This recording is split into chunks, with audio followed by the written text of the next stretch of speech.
Greetings to comrades and friends of the PSM and other left-wing organisations that may be attending this conference. Thank you for inviting me to participate. I'm only sorry that I can't be there in person. When we talk about the situation of lack of human rights and democracy in Thailand, I'm fully aware that this situation is prevalent throughout Southeast Asia. I don't have to tell you about the increased use of sedition laws in Malaysia, something that reminds me of the use of the draconian lèse-majesté law in Thailand. And obviously we will all be aware of this, of how the Singapore regime cracks down on opposition, the way that the Burmese military regime is crafting an election whereby they will still be in control, and the fact that democracy is still to be won in Laos and Vietnam. Now in Thailand we had a military coup, that's the second military coup in this long-standing crisis. We had this second military coup in May 2014, and it resulted in a repressive military regime which reminds me of the kind of regimes we had during the Cold War in the Sarit era when I was growing up in Thailand. This is part of a long-standing political crisis in Thailand, which is the result of the fact that the military, the middle classes and the conservative elites have become increasingly unhappy about the results of democracy. In other words, they feel that the majority of people are voting for the wrong political parties. It's also a result of development in Thailand and the fact that ordinary working people are no longer satisfied to remain as second-class citizens. This crisis has nothing really to do with the issue of succession, the king being very old and so on, but that's for another discussion. In the recent weeks, the various slaves or allies of the military junta have been busy drafting a constitution, and this new constitution is designed in order to decrease the democratic space within Thailand. It's to some extent similar to what is going on in Burma, and the Thai military rulers and the Burmese military rulers are now the best of friends, hugging and kissing each other whenever they have the opportunity. The draft constitution is backward, it's anti-democratic, and it's infantile. It goes on and on about the need to be loyal to nation, religion and king. It goes on and on about the duties of citizens, and it's infantile in the fact that there's even a very important section, according to them, on the qualities of good politicians.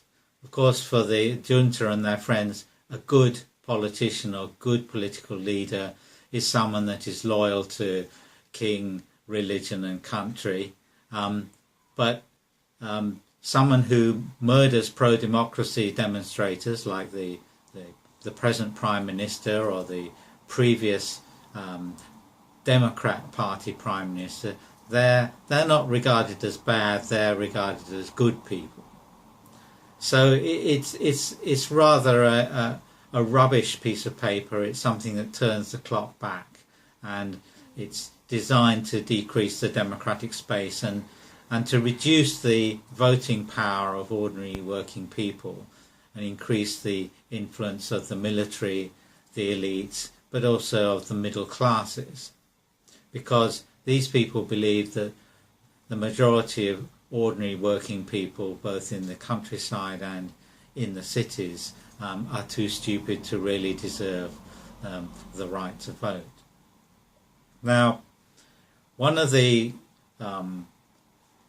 unfortunate aspects of the situation in Thailand today is a lack of a properly organised resistance to the military coup and the attacks on democracy.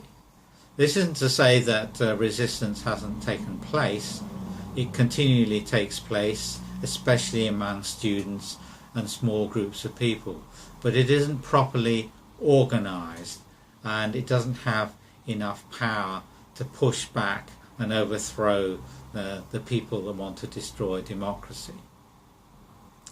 So what are the lessons from the experiences over the last few years in Thailand of this long crisis, this crisis of democracy, this crisis of citizenship within Thailand? Well, the first lesson is that contrary to what many people might read in books or mainstream newspaper articles, the middle class and the NGOs are not agents of democracy. In fact, they have behaved as agents of dictatorship.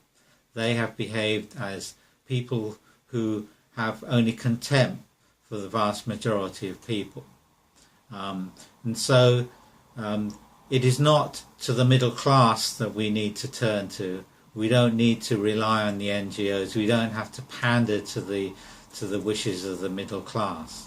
What we need to do is to look to the working class, both ordinary working people in the rural areas and in urban areas. The second very important lesson, and this is related to the fact that there's been a lack of organised resistance, is the importance of building an independent working class political party, a socialist party, a party of the left. During this long political crisis, there has been a very important social movement called the Redshirts that have stood up against the attacks on democracy, and many of them were killed in 2010 and 1 year before that. Some of them have been jailed since, and some of them have been fitted up with charges like lèse-majesté and so on, and are spending many years in jail. Now, this social movement, the Redshirts, had a dialectic relationship with former Prime Minister Thaksin Shinawatra and his sister Yingluck Shinawatra, who headed political parties which won the hearts and minds of the majority of people. These parties were overthrown by the military on 2 separate occasions. They were also overthrown by the conservative judiciary. The problem is that the Red Shirt movement, although it was to some extent self-organised, although the ordinary Red Shirts had an agenda that they wanted democracy, they wanted dignity, they wanted equality, something which Thaksin wasn't always that interested in. They also relied on leadership from Thaksin's party, and Thaksin's party provided that leadership in the form of the Red Shirt leaders, the UDD as they were called. The problem is that Thaksin and the UDD leadership have decided that there should not be any resistance to the military, and that means that it's very important that there should be independent leadership, there should be an independent political party. And so this is the tragedy, if you like, that so far we have failed to build a mass political party. And part of it is due to the fact that a lot of the best activists are yet to be convinced of the need for a political party. They're yet to be convinced of the need for socialist theory. They're also yet to be convinced that they need to link up with real power in society, which is on our side, and that's the organised working class. And it is the duty of all socialists, and I would say in any of the Southeast Asian countries, to build such a socialist party linked to the organised working class, both in rural and in urban areas, and to argue against autonomist ideas where, you know, each small group does something separately. I hope this short introduction to the situation in Thailand can stimulate some discussion, and that people will draw comparisons with examples in Malaysia and in their own countries. Thank you.